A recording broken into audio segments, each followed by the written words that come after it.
ناوی خوای گەورە سڵاوتان لەبێت بەڕێزان دوای بێومێدبوونیان لە کابینەی هەشتەمی حکوومەتی هەرێمی کوردستان هەرێکە لە کۆمەڵی ئیسلامی وزوتنەوەی گۆڕان و یەکگرتووی ئیسلامی لە کابینەکە کشانەوە. کابینەکەش لە ماوەی ڕابردوودا نەیتوانیوە کارنامەکەی جێبەجێ بکات. بە میواندەرێک لە بەڕێزان لە ستۆدیۆی سەرەکی دکتۆر شێرکۆ حەمامین ئەندامی پەرلەمانی کوردستان لە هەورێری شەوەدانادارە ڕاوێژکاری یاسایی سەرۆکایەتی پەرلەمانی کوردستان تاوتوێی ئەم پرسە دەکەین. سەرەتا ڕاپۆرتێک دەبین.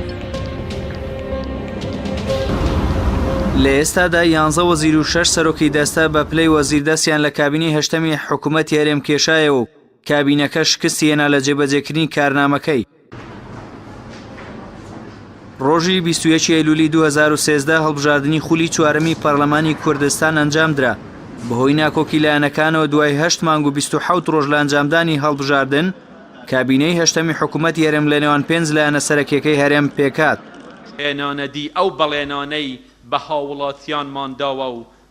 ڕۆژی 18 شەشی 2014 پەرلەمانی کوردستان متمانەیدا بە کابینەی هەشتەمی حکوومەتی هەرێم و نێچیروان بارزانی سەرۆکی حکوومەت کارنامەی کابینەکەی خوێندەوە. دوای 3 ساڵ و 7 مانگ لە متمانە پێدانی لەلایەن پەرلەمانی کوردستانەوە تاوەکو ئێستا کابینەی هەشتەم نەیتوانیوە بچووکترین خاڵی کارنامەکەی جێبەجێ بکات. دیارترین خاڵەکانی کابینەی هەشتەم بریتی بوون لەوەی کابینەی هەشتەم هەوڵ دەدات بۆ بەدامەزراوەکردنی حکوومەتێکی کارا و شەفاف و دابینکردنی خۆشگوزەرانی بۆ هاوڵاتیان و ئەنجامدانی چاکسازی هەمەلایەنە. بەڵام کابینەی هەشتەم نەکاری بۆ خۆشگوزەرانی هاوڵاتیان نەکرد، بەڵکو بە بڕیارەکانی ژیانی خەڵکی کوردستانی خستە مەترسیەوە، بەتایبەت لە پەیڕەوکردن و داهێنانی سیستەمی پاشەکەوتی موچە و کەمکردنەوەی موچەی فەرمانبەران بۆ کەمتر لە نیوە. لە بەشێکی دیکەی کارنامەی کابینەی هەشتەم داهاتووە حکوومەت کار دەکات بۆ بەرزکردنەوەی ئاستی خزمەتگوزاریەکانی کار و ئاو و کارەبا و ڕێگەوبان. حکوومەت ئەمانەشی نەکرد، بەڵکو هاتباجی لەسەر هاوڵاتیانی کەم دەرامەتی هەرێم زیاد کرد. جگە لەوەش لە کارنامەکەی کابینەی هەشتەمدا باس لەوە دەکات زەمینەی لەبار دەڕەخسێنن بۆ چاودێری پەرلەمانی کوردستان کەچی پەرلەمانی کوردستان لە سەردەمی ئەم کابینەیە بۆ ماوەی 2 ساڵ داخرا و دوای کاراکردنەوەی سەرڕای داواکاری پەرلەمانتاران بۆ بانکێشی سەرۆکی حکوومەت و جێگرەکەی وەزیری سامانە سروشتیەکان ئامادە نەبوون لە دانیشتنێکی پەرلەمان ئامادە بن و لێپرسینەوەیان لەگەڵدا بکرێت. لە سەرەتاوە کابینەی هەشتەمی حکوومەتی هەرێم نانرا بنکە فراوان، بەڵام لە بنەڕەتدا کۆمەڵی ئیسلامی بزوتنەوەی گۆڕان و یەکگرتووی ئیسلامی بەشدار نەبوون لە دۆسیە هەستیارەکاندا. هەرچی پرۆسەی نەوت و داهاتی ناوخۆ هێزانیەکان و پەیوەندیەکانی دەرەوەی لە لای دوو پارتە دەسەڵاتدارەکان ماونەتەوە، بە تایبەتیش پارتی دوای بێئومێدبوونیش لە کابینەکەی هەشتەم و ڕێگری لیان بۆ ئەنجامدانی چاکسازی سەرنجام ڕۆژی 20/12/2017 کۆمەڵی ئیسلامی بزوتنەوەی گۆڕان لە کابینەی هەشتەم کشانەوە. دواتریش یەکگرتووی ئیسلامی لە 16/1/2018 لە حکوومەتی هەرێم کشایەوە. دوای کشانەوەی سێلایەنەکە لە حکوومەتی هەرێم 11 وەزیر و 6 سەرۆکی دەستە دەستیان لە کار کێشایەوە. پێشتریش لە ساڵی 2014 جۆنسۆن سیاوەیش وەزیری گواستنەوەی هەرێم لە پشکی مەسیحیەکان دەستی لە کار کێشاوەتەوە. لە ئێستادا جێگەی 12 وەزیر و سەرۆکی 6 دەستە بەتاڵە.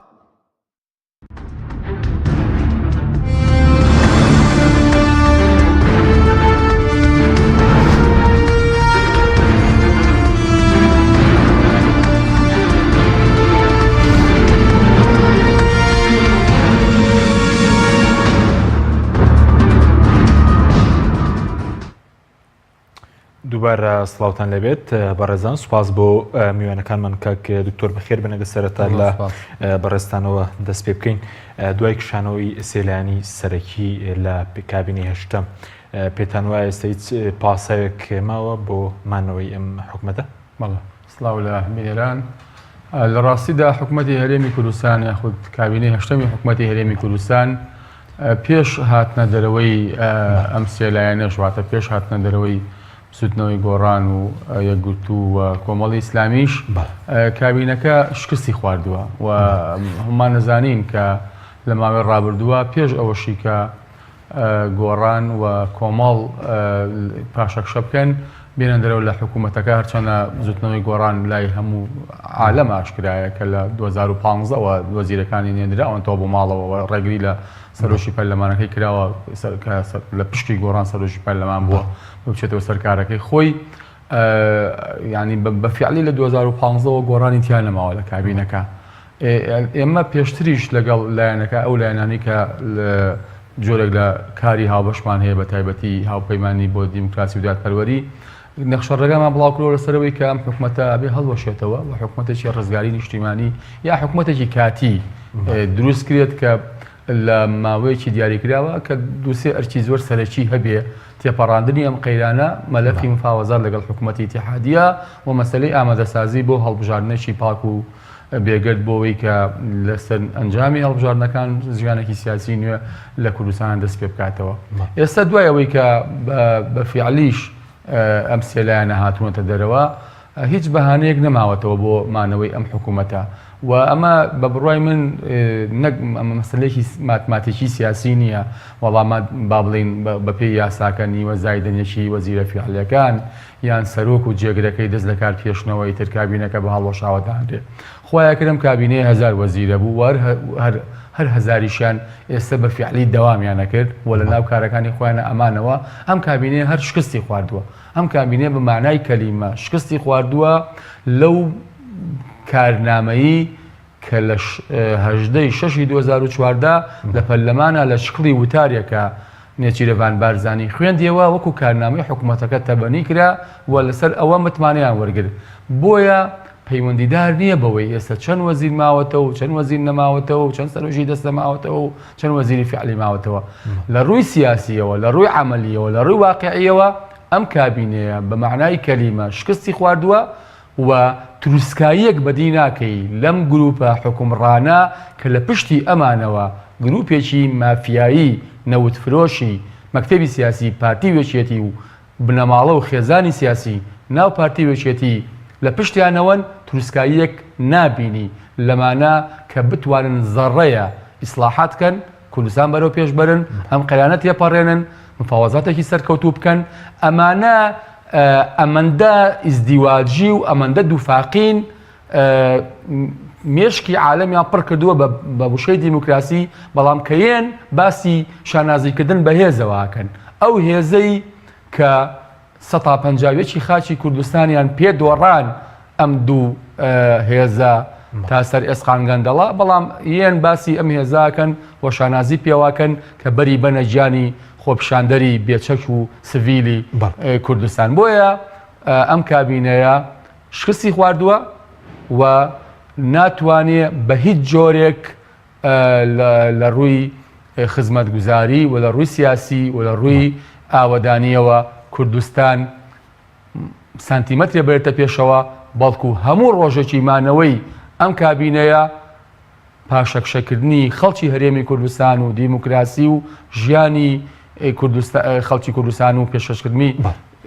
کەمترین خزمەتگوزاریە بێت بۆ خەڵکی هەرێمی کوردستان. سپاس دەکەم کە تو دەتەگەم لای بەڕێز دەگەر بچین هەولێر لای کاکدانە زۆر سپاس بۆ بەشداریکردن لە بەرنامەکەماندا. ئەگەر سەرتا بەڕێز خوێندنەوەیکی یاساییمان بۆ بکەی سەبارەت بە کشانەوەی ئەو لایەنە کە ئێستا لە حکوومەت کشانەوە لە ڕووی یاساییەوە ئێستا حکوومەتە هەڵبوەشاوەتەوە چەندە کاکتۆر باسی لەو کە لە ڕووەکانم حکوومەتە شکستی هێناوە لە دابینکردن و لە جێبەجێکردنی کارنامەکەی خۆی.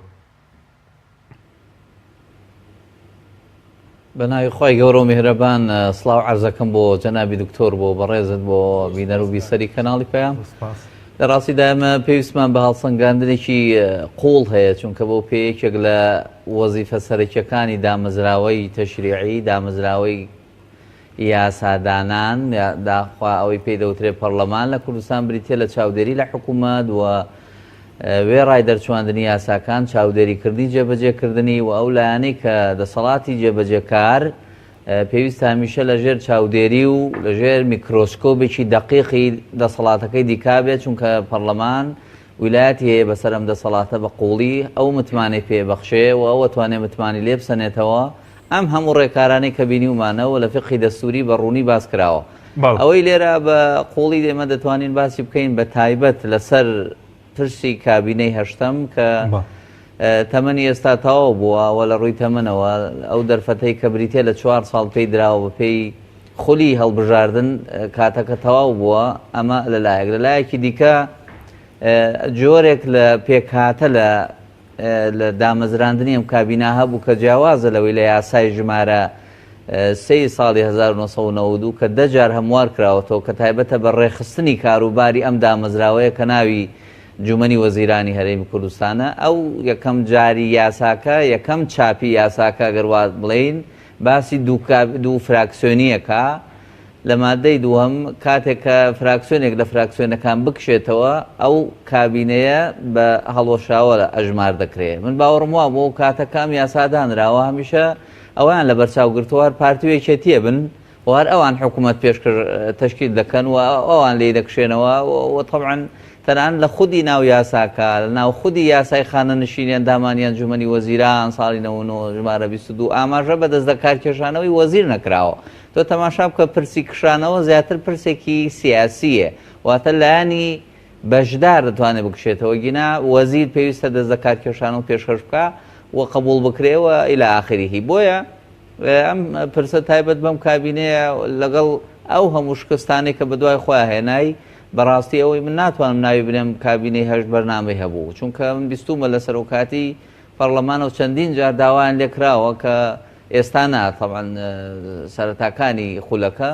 کە ئەو بەرنامەی کە سوێندیان لەسەر خواردووەکو جۆرێک لە وتارێکی سەحەفی لەلایەنی سەرۆکی ئەنجومەنەوە پێشکەش کرا بکرێ بە بەرنامەی کابینە بەرنامەی سیاسی کابینە جیا لە وتاری کابینە ئەوە میکانیزمی تایە ڕێخستنێکی وە بەپێی پلانی زەمەنی لەگەڵای ئەوانە پێویست بوو لەم ڕوانەوە تەماشای بکەی کابینەکە تووشی شکست و بەڕاستی گرفتی گەورە بووە سەبارەت بە کشانەوەی لایەنەکانی دیکە پرسێکەیە کە لێرە زۆر گرنگە ئەویش ئەوەیە مادەم سروشتی کارکردن لە ناو ئەنجومەنی وەزیران بە شێوەی تەضامونیە ئەو سلوکە تەضامونیە واکە وەزیر پێگەیەکی یاسایی وە سیاسی وەربگرێ ئەم وەزیرەی کە لەوێ بەشدارە جا لەسەر پشکی حیزبێک کاتووە جا ئەندامی ئەنجومەنی وەزیرانە یان ئەندام نییە چونکە بۆ زانایەتان ژمارەیەک پلە وەزیر هەن ئەندامی ئەنجومەنی وەزیران نین بەڵام پلیان وەزیرە ئەم وەزیر و پلە وەزیرانە هەمویان پێکەوە شتێک پێک دێنن پێوترێ دەسەڵاتی تەنفیزی ئەم دەسەڵاتە ئەم جارە بە شێوەیەکی ئێتیلافی پێکاتبوو لە نێوانی 5 فراکسیۆن و ئەمانە زۆرینەی پەرلەمانیان پێکێنابوو بۆیە کشانەوەی لایەنەکان زۆر جاری تر ئیشکالی گەورە دروستەکە لەسەر شەرعیەتی یەکەم شەرعیەتی ئەم دەسەڵاتە جاری دووەم ئیشکالی دروستەکە لەسەر نیسابی کۆبوونەوەکان جارێکی دیکە ئیشکال دروستەکە لەسەرەوەی کە خودی کابینەکەیەکەوێتە بەر پرسی پرساندن لە ناو پەرلەمان و پێم وایە ئەگەر لێردا پەرلەمان بە ئەرکی خۆی هەستێتوانێت پرساندنی کابینەکە بکەوە متمانی خۆی لێ بکێشێتەوە بەڵام لەگەڵ ئەوەشدا ئەو ڕاستێ بڵین هەتا ئێستا ئەو دوو فراکسیۆنەی کە لە حکوومەت ماونەتەوە زۆرینەی پەرلەمانیان بەدەستەوەیە هەتا ئێستاشی لەگەڵ بێ ئەوان توانیوانە وەکۆڵێ پارێزگاری لەو زۆرینەی خۆیان بکەن بەڵێ سوپاس دەکەم دواتر گرم بۆ لای بەرزت کاک دکتۆر بەرز پێشتر باس لەوە کرد کە گروپی مافیایی هەیە لە پشت سەرۆکی حکوومەت و جێگرەکەی ئەزانی کاک حەشیم هەموو کوردستانە زانەیە لە هەرێمی کوردستانە حکوومەت جۆرێکە لە دیکۆر و جۆرێکە لە ئەوەی کە تەنفیزکردنی ئەو بڕیارانەی کە لە حیزبەکەەوە بۆ یەچێت بۆ تایبەتی لە ئێستادا پارتی وێچێتی وەکو چۆن لە 26 ساڵی ڕابردووە حکومڕانی هەرێمی کوردستانیان کردووە ئێستا شەر ئەوان حکومڕانی هەرێمی کوردستانەکەنەوە خۆیان باسیەکەن یعنی بۆ نمونە لە ماوەی ڕابردووە کە کەسێک لە سەرکردایەتی یەکێتیەوە لە تەلەڤیزیۆنەکانەوە ئەڵێ ئێمە هێزمان هەیە و ئاسایشمان هەیە و پۆلیسمان هەیە و نازام چی و چیمان هەیە ئەمە ئەیسەلمێنێ بەوەی کە با بڵین حکوومەت شاگردی حیزبە ینی دیارم قسەیەکی تازە نییە و قسەیەکیش نییە کە لە ڕاستیە حقیقەتێکی زۆر با بڵین پەنهانی ئاشکرابێ ئەوەندەی هەیە خۆیان شایەتی لەسەر خۆیان دڕۆڵی شاگرد دەبینی بەڵێ ئەم حکوومەتی هەرێمی کوردستانە بە ئیمتیاز شاگردی پارتی وێچێتیە و هەرچیەک لە لای ئەوانەوە بۆی بچێ ئەوە جێبەجێەکە و ئەم حکوومەتە زەڕەیەک ناتوانێت قەرارەکانی بنەماڵە و خێزانە سیاسەکانی ناویەکێتی و پارتی تێپەڕێنێ ئەم حکوومەتی هەرێمی کوردستانە بە ئێستاشەوە بایی ئەوەندە داهات هەیە لە هەرێمی کوردستانە کە ژیانێکی شایستە بۆ موچەخۆر و مامۆستا و خەڵکی هەرێمی کوردستان دوای ڕووداوەکانی 16 ئۆکتۆبەریشەوە هەیە بەڵێ بە دوای ڕووداوەکانی 16 ئۆکتۆبەریشەوە چونکە لە ڕاستیە هەرێمی کوردستان ئەگەر بێت و ئیدارەی مەلەفی نەوت و داهاتی ناوخۆ و سەرچاوەکانی تر لە دەستێکی ئەمی نابێ هەمووی نەڕواتە ژیرفانەکانی حیزبەوە بە تایبەتی واضحە حیزب پارتی وێچێتیە ئەگەر هەمووی بە شێوەیەکی ڕێکوپێک لەلایەن حکوومەتێکی خزمەتگوزارەوە نەک حکوومەتێکی شکست خواردی وەکو ئەمەوە کۆ بکرێتەوە ئەوە بێگومان بەشی خەڵکی هەرێمی کوردستانەکە بەڵام لە چ ڕێگەیەکەوە داهات بۆ حیزب دەڕوا بوون منە لە چ ڕێگەیەکەوە ئەزانی لە هەرێمی کوردستانە قۆرەخکارێکی گەورە هەیە لە بازاڕە ئەوەی کە لە هەرێمی کوردستانە هەیە لە بچووکترین شتەوە لە بچووکترین بازرگانیەوە تا ئاگاتە نەوت و ئینتەرنێت و فڕۆکەوانی و هەموو مەجاالەکانی تر قۆرخ کراوە بۆ کۆمپانیا گەورەکانی پارتی وێچێتی یان نزیک لە پارتی وێچێتی ئەم قۆرخکاریە واکا کە گیانی چێبڕشێ بکوژە لە بازاڕە و ئەم قۆرخکاریە وای کردووە لە ڕێگای حکوومەتەوە کار ئاسانی گەورە بۆ ئەم کۆمپانیانە بکرێ هەر لە دەرکردنی یاسای خراپەوە لە ساڵانی ڕابردووە بە تایبەتی هەردوو یاسای 22 ساڵی 2010 نەوتوگاز و یاسای 4 2006 یاسای وەبەرهێنان کە من چەندی جار وتومە ئەم دوو یاسایە دوو خراپترین یاسان لە مێژووی پەرلەمانی کوردستانە لە تەنیشت یاساکانی ئەنجومەنی یاسایش و یاساکانی ترەوە کە ئەم دوو یاسایە هەرێمی کوردستانیان تاڵان فرۆش کردووە لە ڕێگەی ئەم دوو یاسایەوە چەندین لێخۆشبوون بۆ باج و ڕسومات هەیە لە کۆمپانیەکان بە ناوی جیاجیاوە و لە ڕێگەی ئەم دوو یاسایەوە قۆرخکاریی گەورە لە مەجاالەکانی وەبەرهێنان و مەجاالەکانی نەوتا کراوە ئەمە واکە ینی ئەوەندەی کۆمپانیا گەورەکانی ئەم دوو حیزبە و ئەشخاصی نزیێکی ئەم دوو حیزبە ئیسیفادە لە داهاتی وڵاتەکان ئەوەندە ئەوەی کە ناوی حکوومەتە لە ڕووکەشە ئیسیفادەی لێ نەکەن هەر بۆ نمونە ئێمە لە ماوەی ڕابردووە لە ڕێی داواکاری گشتیەوە با بڵین سکاڵامان جوڵان لەسەرەوەی کە کوالەتی کۆنتترۆل دراوە بە کۆمەڵە کۆمپانیای حیزبی چ لە ئێرە چ لە مەنتیقەی هەولێر و ئەوانە ئەنجامەکەی چی بوو؟ ئەنجامەکەی داواکاری گشتی بەدەستخۆشیەوە گرێبەستەکەی بەگرێ بەستێکی نایاسایی لە قەڵەمدا و ئێستاکەی ترە بێ ئەو بچێتە بواری جێبەجێکردنەوە ڕێگە نەدرێت ئەو کۆمپانیانە ئەو ئیشە بگرنە دەست کە کۆمپانیاکە بێگومان هینی ئەم دوو هێزەیە و لە 1970 داهاتەکەی بۆ کۆمپانیەکە چێ لە 1920 بۆ حکوومەتە چێ کە هەموو کارمەند و هەموو پێداویستەکانی حکوومەتیش بەکارێنێتەوە جارێکی تر جگە لەوەی کە لە ڕووی با بڵین تەندروستیەوە لە ڕووی ئەمنی خۆراکەوە خەتەترین شتە تۆ کوالەتی کۆنتترۆل بدێت دەست کۆمپانیا و دەستکردی بەڕێزبووت داواکاری گشتی ئیشی لەسەر کرد بەس داواکاری گشتی خۆی نەبە قوربانی بێگومان ئەم داواکاری گشتی سلێمانی سەرۆکی فەرمانگەی داواکاری گشتی سلێمانی و هاوڕێکانی وەکو تیمێک بەیەکەوە بوونە قوربانی ئەم دۆخە سیاسیە و لە سەرکار لابردنی سەرۆکی فەرمانگەی داواکاری گشتی سلێمانی کە ساڵێک پێش ئێستا دەست دەکات کێشێنەوەیکی پێشەش کردووە ئەو کاتە قبول نەکراوە ئێستا قبولەکرێت لە ئێسادا ڕاستە و ڕاست پەیوەندی بەو مەلەفە هەستیارانەوە هەیە کە داواکاری گشتی سلێمانی جوڵاندویانە مەسەلەی نەوت مەسەلەی داگیرکردنی زەویزار مەسەلەی داگیرکردنی مڵکی گشتی مەسەلەی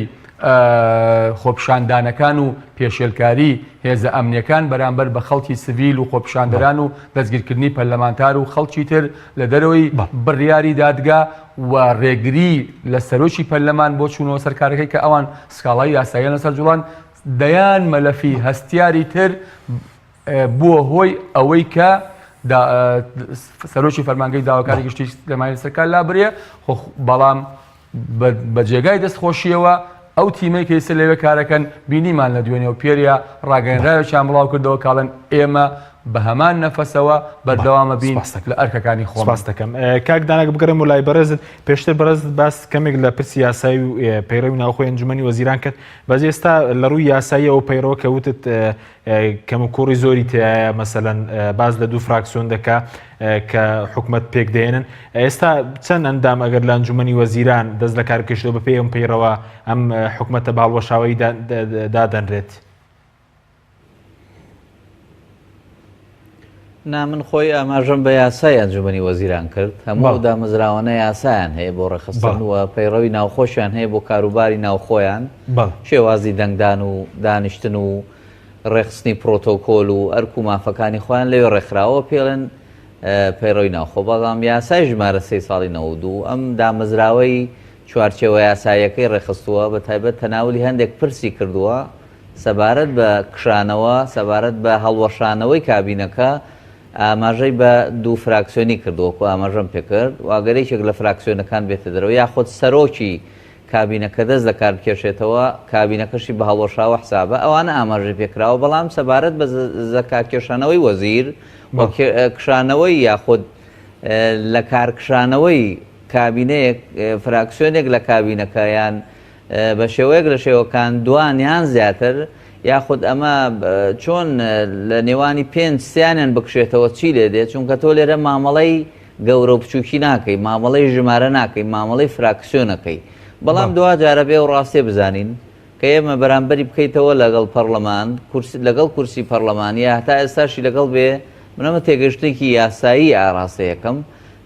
تا ئێستاشی لەگەڵ بێ زۆرینەیەکی پەرلەمانی لە پەرلەمان ئامادەن کە توانن پشتیوانی ئەم کابینەیە بکەن بەم شێوەی خۆیەوە ئەگینا بۆ زانیاری لە ڕووی نیسابەوە ئەوەی کە نیسابێکەیە بۆ دانیشتن نیسابێکەیە بۆ دەنگدان لە هەردووکیانە ئیشکال دروست بوو هەتا ئێستا کەواتە ئەو بڕیارانەی کە حکوومەتی هەرێم دەریەکە ئەو ڕێکارانەی پەیڕەویانەکە ئەو پرۆژانەی کە تەبەنیانەکە هەموویانەکەوێتە ژێر پرسیاری گەورەوە چونکە بۆ زانیاری لە وەزیرانی کە کشاونەتەوە یەکێک لە پاساوەکانی وەزیری دەست لە کار کێشاوە بریتێ لەوەی کە دەیەوێت لە ناو کۆی ئەو پرۆسە خراپەی کە وەکو دەڵێ ئولفەتی پێوە گیراوە لە ناو ڕەوتی کاری ئیداری دامەزراوەکە ئەویش بەشدارە بێ بۆ زانیاری دەگەر دەست لە کار نەکێشێتەوە یاخود خۆی وەکو یەکێک لە ئەندامانی ئەوەی پێی دەوترێ هاوکار و هەماهەنگ لە ناو ئەنجومەنەکە نابینێتەوە بۆیە دەست لە کارە کێشەوە دێتە دەرەوە و جارێک تر ناگەڕێتەوە باوەڕم وایە ئەوە لە کاتی ئێستا هەر کەس بواە بەڕاستی ئەم حاڵەتی ئێستا هەیە ڕێک لە حاڵەتی حکوومەتەکانی ئیسرائیلە چێ ئەو کابینانەی لەوێ دروستە بوو بەهۆی کشانەوەی فراکسیۆنێک یا دوان کابینەکاڵەوەشایەوە من باوەڕم وایە لە کاتی ئێستادا ئەوە ئاماژەیەکی زۆر یاسایی و سیاسی گەورەیە ئەگەر دەسەڵاتداران لێرە ئەویان جوان خوێندایەتەوە مەسجیان جوان خوێندایەتەوە 3 فراکسیۆنی گەورە کە 3 حیزبی گەورە لە پشتیانەوەن بەڕاستی نەدەکشانەوە بەڵام بەدیوێکی ترا بێ و ڕاستێش بڵێن کە ڕۆڵی پەرلەمان بەو شێوەی بوو کە ئاماژەم پێدا بەدیوێکی ترا و حیزبانە دەتوانن ببنە ئۆپۆزیسیۆنێکی پەرلەمانی بەهێز واتە تۆ ئەو نەریتە بێنیتە پێشەوە بەمانای کەلیمە و کۆی لە بەریتانیا هەیە ئۆپۆزیسیۆن بەرهەڵسکارێکی بەهێزە تەنان حکوومەتێک تەشکیلەکە لە بەرامبەری و حکوومەتەیە کە هەیە پێڵێن حکوومەتی سێبەر ئەم جۆرە نەریتە واکاتۆ ئەلتەرناتیڤێکی باش بێت چونکە خەڵک ئێستا دەنگدەر هاوڵاتیانی کوردستان چاویان لە بەدیلەکەیە ئەمان پێ خراپە بەڵام بەدیلەکەش هەتا ئێستا بەدیلێکی بەهێز و کارا وەگەوەی هەمومان ئومێدمان پێوی بەستۆ نییە بەڵێ زۆر باشە بەس کاکدانە سەبات بەرز لە کارکێشانەوەی وەزیرەکان کە تاکو ئێستا سەرۆکی حکوومەت قبوڵیان ناکە هۆکارەکەی تیوە لە ڕووی یاسایی شەوە ئایا لە دەسەڵاتی سەرۆکی حکوومەتەکە ئەمە دەست لە کارکێشانەوەی قبوڵ بکات بەڵێ دەست لە کارکێشانەوەی وەزیر پێویستە قبوڵ بکرێت لەلایەن سەرۆکی ئەنجومەنەوە بە شێوەی تەحریری پێشکەشی بکرێەوە بە پاساوێکی هۆدار بێ واتە پاساوەکانی دەست لە کارکێشانەوەکە بە کورتی پێشکەش بکە و ئەو جیاوازە لە فەرمانبەر کە بە پێی یاسای خزمەتگوزاری شارستانی من گوێم لێ بوو لە هەندێک برادر وتیان وەزیر یان خۆ سەرۆکوەزیران خۆشی لە یەکێک لە پرێس کۆنفرانسەکانە وتێتی کەیاندەم بە دادگای کارگێڕی ئەگەر دەوام نەکەنەوە قسەیەکەن بە تەواوی ناڕاستە وەزیر نادرێ بە دادگای کارگێڕی ئەوە فەرمانبەرە توانی ئەگەر دەوامی نەکرد سکاڵا یاخود داوایەکی لەسەر بەرزکەیتەوە و بیدەی بە دادگای کارگێڕی وەکو یان شێوێک لە شێوە ئینزیباتیەکان ئەو ئەرکە لە بەرامبەری جێبەجێ بکەی وەزیر متمانەی پێدراوە لەلایەن پەرلەمانەوە سوێندی خواردووە ئەگەر سەرۆکوەزیران ئامادەنی ئەم داوانە قبوڵ بکە توانێت وەزیرەکان یاخود دۆسەی وەزیرەکان حواڵەی پەرلەمان بکە و بە پاساوی داوام نەکردن داوا بکە متمانەیان لێ وەربگرنەوە غەیری ئەوە مافی ئەوەی نییە چونکە وەزیر پۆستێکی سیاسی بەهێزە پلەیەکی یاسایی گەورەی هەیە و بەرپرسە لە سیاسەتی وەزارەتەکەی تەنانەت سەرۆکی وەزارەتەکەی خۆیەتی لەم کاتا وەزیر مافی خۆیەتی دەست بکێشێتەوە تەنانەت نەریتی دەست لە کارکێشانەوەمان هەبوو ئێمە لە پێم وایە کابینە یەکەمی حکوومەتیش بوو وەزیرێک شێرکۆبێ کەس بووە بزانام دەست لە کار کێشایەوە لەم کابینەی ترا بەو شێوە وەزیری ترمان هەیە دەستی لە کار کێشاوەتەوە تا ئێستا وەزیرە بۆ زانیاریت موچە و ئیمتیازاتی وەزیر وەرەگرێ ئەو حاڵەتانە هەمووی دۆخێکی دروست کردووە پێویست بۆ هەمواری یاسا کەلانی کەم لە هەمواری دەهەمها یا هەمواری یازدەهەم باسی پرسی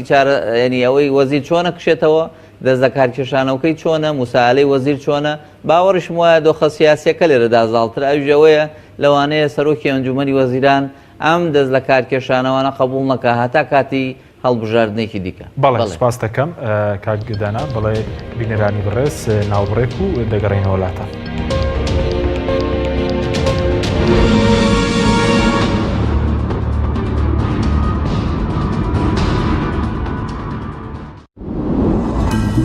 تۆپ ئارت تاکە بریکاری تۆڕی میدیایی کۆمەڵ بۆ دروستکردن و بڵاوکردنەوەی ڕیکلام. تۆپ ئارت گروپی کۆمپانیەکانی نوێکار بۆ جوانکاری بیناسازی. گروپی کۆمپانیەکانی نوێکار لە وەرزێکی نوێی کارکردنیدا هەڵدەستێت بە داشکاندنێکی بەرچاو بۆ سەرجەم مەوادی جوانکاری بیناسازی و پێداویستیەکانی. هەمیشە تۆکمەی و جوانی و خێرایی لە پێشینەی کارەکانیەتی وە سەرجەم کارەکانی کۆمپانیای نوێکار زەمانی 10 ساڵی لەگەڵدایە. لە سەرجەم پارێزگاکانی هەرێم کار دەکەین و گواستنەوە و بەستن بێ بەرامبەرە. لە ئەزمموی کارەکانمان هەمیشە تۆکمەی و جوانیمان دڵنیاکەرەوە بۆ کڕیارانمان. ناونیشان کەلار شەقامی سەرەکی لیوا بازار بەرامبەر مزگەوتی تەقوا. گروپی کۆمپانیەکانی نوێکار.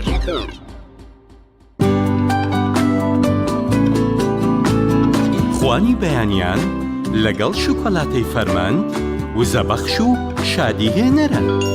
فەرمەند کۆمپانیای دنیا دیکۆر. کۆمپانیای دنیا دیکۆر ئامادەیە بۆ دانانی دیکۆراتی ماڵ و شوێنە گشتی و حکومیەکان. کۆمپانیای دنیا دیکۆر هەڵدەستێت بە دروستکردن و دانانی کەوانتەر و ژووری نووسن و ئۆفیسی گەشت و گوزار و جبسم بۆردی مەغریبی و کاغەزی دیواری ئیتاڵی و تەختەی ئەرزی تورکی و ئەڵمانی و جیاکردنەوەی هۆڵ بە HDF و MDF و داری سروشتی. کۆمپانیای دنیا دیکۆر دنیایەک بۆ دیکۆراتەکانتان. ناونیشان سلێمانی فەرعی یەکەم شەقامی بازنەی مەلیک مەحموود بەرامبەر پارکی مەلیک مەحموود. فەرعی دووەم شەقامی بازنەی مەلیک مەحموود بەرامبەر سۆپەرمارکێتی ئاڵتون. فەرعی سێیەم ناوچەی پیشەسازی یەک بەرامبەر تاقیگەی بیناسازی. کۆمپانیای دنیا دیکۆر. تۆپ ئارت تاکە بریکاری تۆڕی میدیایی کۆمەڵ بۆ دروستکردن و بڵاوکردنەوەی ڕیکلام. تۆپ ئارت.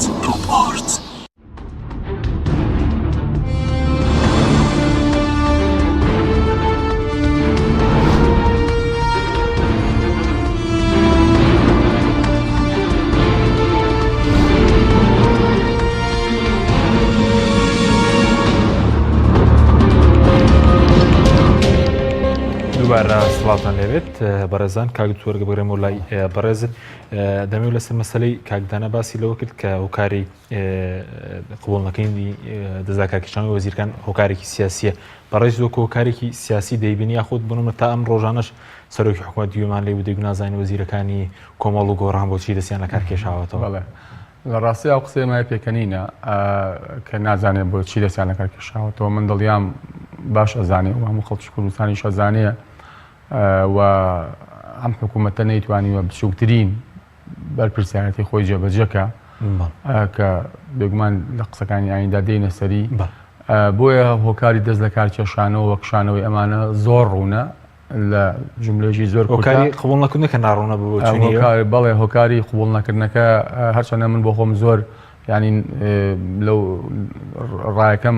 لەو بارەوە خەمە ڕووکە ئەم بابەتە ناکرێت زۆر لە ڕووی یاساییەوە سەیریکەی توانە پشکە وەکوتم ئەمە پەیوەندیدار نییە بۆی چەند کەس ماوەتەوە چەند کەس نەماوەتەوە. بەڵێ بەفعلی هاوڕام لەگەڵ کاک دانا کە ئەم مۆزوعێکی سیاسیە و سەرۆکی حکوومەت ئەوێ وای پیشان بە کە هێشتا کابینەکەی کابینەیە کە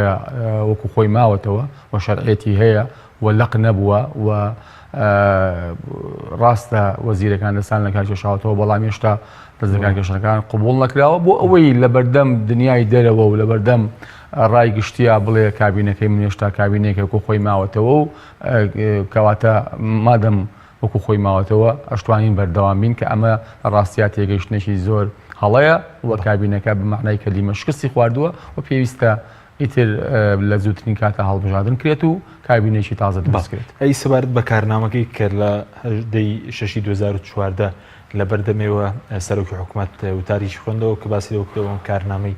حکوومەتە هیچی جێبەجێ کرا بۆ نمونە باز لە خۆشگوزەرانی تاکسازی هەمەلایەنە بازۆک کە ڕۆڵێکی باش دەڕەخسێن بۆی پەرلەمان چاودێری بکا بەسەر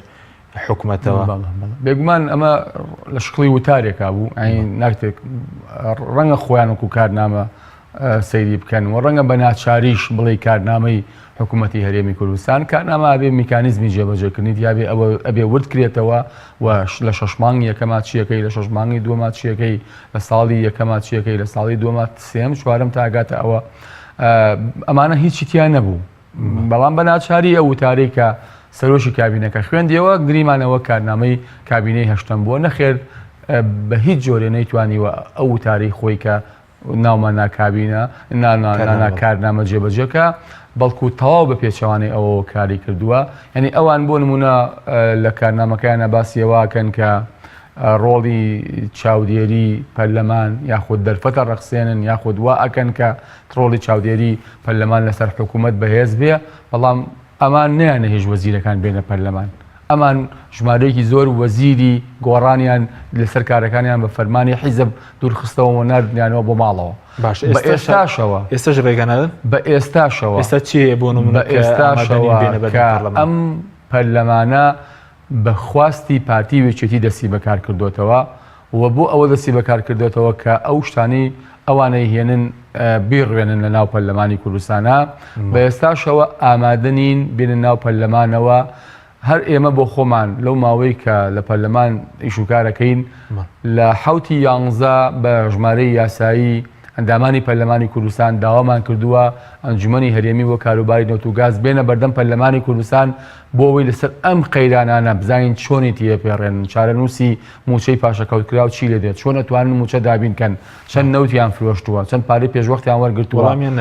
بە هیچ جۆرێ ئەمە نەخراوەتە بەرنامەی کارەوە بۆ ئەوەی ئەمانە بێنە بەردەم پەرلەمانی کوردستان لەسەر مەسەلەی پرساندنی وەزیر دیسان نەخراوەتە ناو بەرنامەی کارەوە ئەمانە ئامادەنین بێنە پەردەم پەرلەمانی کوردستان لەسەر مەسەلەی خۆپیشاندانەکان و شەهیدکردنی خۆپیشاندەر لە ڕۆژانی 18 و 19 لە ناو شارەکانی ڕانیە و کۆیە دیسان ئەم حکوومەتە ئامادە نەبوو بێتە بەردەم پەرلەمانی ئەمە ئایا حکوومەتەکە یاخود ئایا ئەو دەستەی سەرۆکایەتی ئێستای پەرلەمانی کوردستان ئەمانە ناخاتە بەرنامەی کارەوە و ئەمانە فشار ناخاتە سەر حکوومەت بێنە بەردەم پەرلەمانی کوردستان بۆیە کابینەکە بە معنای کەلیمە کابینەیەکە خۆی لە ڕۆڵی ڕقابی پەرلەمان ئەدزێتەوە و نایەوێت کەمترین ڕۆڵی ڕقابی لەسەری هەبێ بۆ لە هەمووی خەتەرتر لە کابینەی هەشتەمی حکوومەتی هەرێمی کوردستانە نەبوونی پرۆژە یاسای بودجەیە لەم 4 ساڵە لە هەر شوێنێکە پرۆژە یاسای بودجە نەبوو یعنی گەندەڵی یعنی بەهەدەردان یعنی میزاجی شخصی یعنی لەوەی تۆ نازانی ئەم وڵاتە داهاتی چەنە و خەرجی چۆنە بۆیە ئەم کابینەیە کەمترین میزداقیەتی لەگەڵ ئەو کارنامەی خۆیان نەبووە و پێویستە لەسەر ئەمە محاسبەی جدی کرێن و پێویستە لەسەر ئەمە لێپسیۆن لەگەڵ بکاوی پەرلەمان ناتوانێت ئەم پەرلەمانە دەبێت ئەو با بڵین هێزانەی هێستاکە بە فیعلی لە حکوومەتەکانە ماوەڵ من بۆ خۆم لەگەڵ زاراوی ئۆپۆسیۆنانیم چ ئۆپۆسیۆن لە نظامێکی دیموکراسیە ئەبێت لەگەڵ چیدایی لە ڕاستیە ئێمە دوو بەرەین بەرەیەک پارتی وێچێتی قیادەیەکەن مەسئولن لە هەموو ئەو گەندەڵی و شکستانەی کە لە ماوەی ڕابردوو 20 ساڵی ڕابردوو و تا ئێستاکە بە 16 ئۆکتۆبەر و لە دەستدانی 150 خاچی کوردستانیشەوە مەسئولن لەوە و بەرەیەکیش هەیە لە دەرەوەی ئەوە بەرەی بەدیلە لەگەڵ هاوپەیمانی دیموکراسی و دادپەروەریش کە ئەوان بوونەتە بەدیل ئێستایان ماویەتی بێگومان ئێستاکە بەدیلە و دەبێت فراوانیش کرێ و ئەبێ ئەمە لە ئایندەی حکومڕانی هەرێمی کوردستانە جێگای ئەم بەرەیەگرێتەوە کە وەکوتم قیادەی ئەم هەموو گەندەڵی و شکستیان کردووە لە هەرێمی زۆر کوردستان. سپاس. کاکدان ئەگە بگەڕێن و لای بەڕێز سەبارەت بە مەسلەی دوای ئەو هەموو دەست لە کارکێشانەوەی ئەو وەزیرانە لە حکوومەت پێتان وایە دەکرێت بە وەکالەت ینی پڕ بکرێنەوە ئەو پۆستانە بەڕێوەبرێن و پۆستە وەزاریانە لە ڕووی یاسایی وەکالەت بۆ چەند ساڵە دەکرێت بە وەکالەت مثلا وەزارەت وەزیر هەیە دوو وەزارەت هەیە بەڵام ئێستا لە ناوخۆی هەرێم نیە یاخود وەزیر هەیە کە لە 2014 بوون لە پشکی مەسیحەکان دەستی لە کارکێشاوەتەوە بڵین تاکو ئێستا شوێنەکەی پڕ نەکراوەتەوە چۆنە لە ڕووی یاسایەوە بە وەکالەت بەڕێوەبردنی پۆستەکان؟ بە دڵنیاییە بێ سەرۆکی کابینەکە چارەنووسی ئەو وەزارەتانەی لە کارەکە کشاونەتەوە چارەسەر بکات چونکە بۆ زانیاریت پێگەی یاسایی وەزیر لە هەندێک شوێن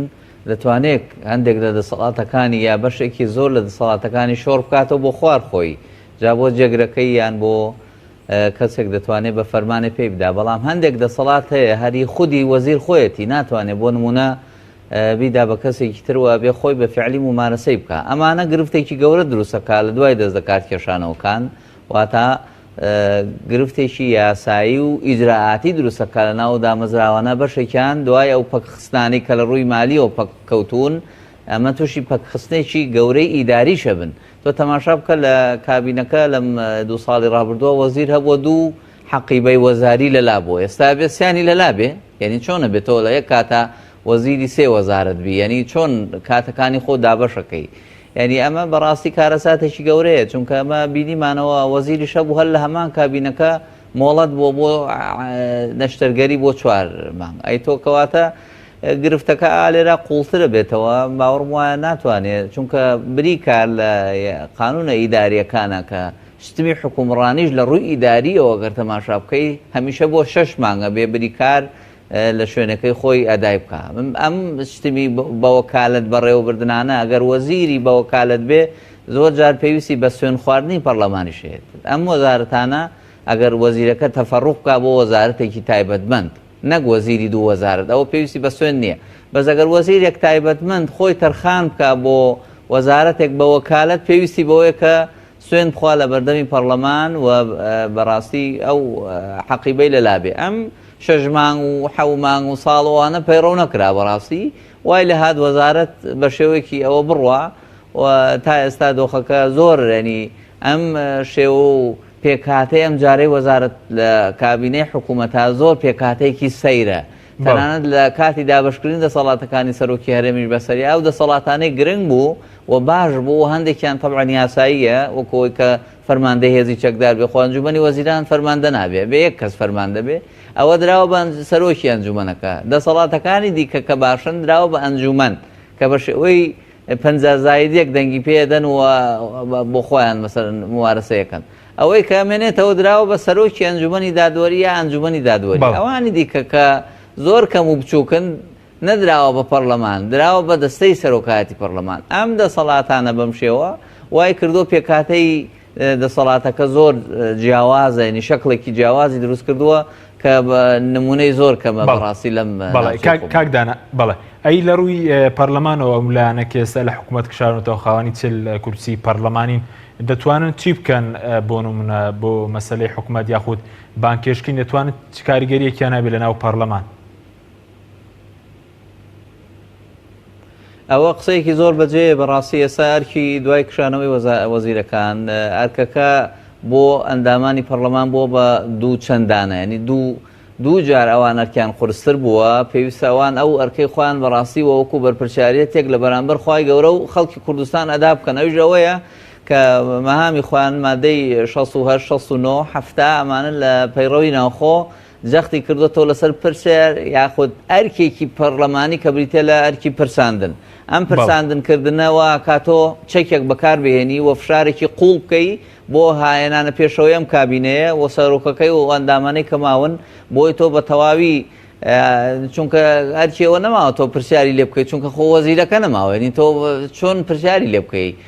بۆیە چێ بۆ دەسەڵاتی دوایەوە ئەگەر لەوێ دەرنەچوو بە شێوەی نووسرا و باوەڕم وایە چێ بۆ ئەرکیەوەی کە تۆ فشاری دیکە بکەی ئەگەر نیساب دەنگی هێنا تۆ متمانە لە کابینەکە وەربگریتەوە بەڵێ سپاس دەکەم دانەکەوتۆر کاتمان کەمەوە بە کورتی وەڵامی چەند پرسیارێکی ترمەم دەیت و سپاس دەکەین سەبارەت بە مەسەلەی خۆشگوزەرانی کابینێت چی کردو بۆ خۆشگوزەرانی هاوڵاتیان لە ڕاستیە ئەم کابینێ بە هیچ جۆرە نەیتوانیوە خوشگوزەرانی بۆ هاوڵاتیان بەردیبێنێ پێشەوانەوە ئەوەشی کە هەبوو بەرەو نەمان چووە تۆ بێنە لە بەرچاوی خۆت دۆخی پەروەردە ئێستا چۆنە دۆخی نەخۆشخانەکان چۆنە دۆخی ڕێگاوبانەکان چۆنە من دوێنێ لە قەزای دەربەندی خان بووین بە 7 ڕۆژارە ئاوی خواردنەوەیان پێگا لەگەڵ ئەوەشا کە ئاوەکەیان بە هیچ جۆرە شیاو نییە بۆ خواردنەوە بۆیە لە ڕووی خزمەتگوزاریەوە ئەم حکوومەتە نەیتوانیوە کەمترین ئاسی خزمەتگوزاری پێشکەش بە خەڵکی هەرێمی زۆر باش دو پرسیار مەگەر ئەم حکوومەتە لە هەموو ڕێکۆ شکستی نابێرکی ئەو سێلانەوە هاوپەیمانیش کە ئێستا لێک برن دەتوانن چی بکەن مەسەلەن دەتوان حکوومەتە کاتێک کە دروستکەین یا حکوومەتێکی سێبەر لە دەروی حکوومەتە دروستکەن حکوومەتی سێبەر وەکوتمان لە نظامێکی دیموکراسیا بێ کە معارەزە دروستێکا کە بۆچوونی من و بە ئەترافی سەریحی خۆشان ئەمەی لە هەرێمی کوردستانە هەیە دیموکراسی نییە ئەمە حکمی دوو حیزبن لە ناو دوو حیزبژە بنەماڵە و خێزانی سیاسی حکومەکەن و ئەوانە ئەم لایەنەی تر لە ڕاستیە بەداخەوە ئێمە لە پەیڕەوی ناوخۆی پەرلەمانی کوردستانە بۆی تۆ سەحبی سیقە لە وەزیرێ بکەی لە کابینەکە بکەی پێویست بەدەنگی 76 پەرلەمانتارە کە ئێستا ئێمە ئەممان نییە باشە بۆیە ئەوی تری دەمێنێتەوە سەر فشاری هەمەلایەنە ئێمە لە ناو پەرلەمان حیزبەکان لە دەرەوە شەقام پەیوەندی نێو دەوڵەتی و فشاری میدیایی کۆمەڵگای مەدەنی ئەبێ فشارێکی هەمەلایەنەی جدی بکرێ لەسەرەوەی کە هەڵبژاردن لە نزیکترین کاتە بە مەسەلەی تۆماری دەنگدەران و مەسەلەی دەنگدانی ئەلکترۆنی جێبەجێ بکرێت و لە نزیکترین کاتە هەڵبژاردنێک بکرێت و لەسەر ئەو هەڵبژاردنە ژیانێکی سیاسی نوێ لە هەرێمی کوردستان دروست بێ ئەژینا جارێک تێڵێمەوە ئەم گروپەی کە ئێستا لە حکومڕانیە ماونەتەوە بە پشتیوانی چەند کەسێکی پارتی وێچێتی بۆ زەڕەیەک ناتوانن ئەم قەیرانانەی هەرێمی کوردستان تێپەڕێن. بەڵێ زۆر سپاس بۆ بەڕێزان دکتۆر شێرک و حەمامی نەدای پەرلەمانی کوردستان کە لە سودی سەرکی لەگەڵ مانوێرەوەها دانەدارە ڕاوێژکاری یاسایی پەرلەمانی کوردستان کە لە هەولێرەوە لەگەڵ مامووی سپاس بۆ بینێرانی بەڕێز سپاس بۆ هاوکارانم تا بەرنامەیەکی تر خواتان.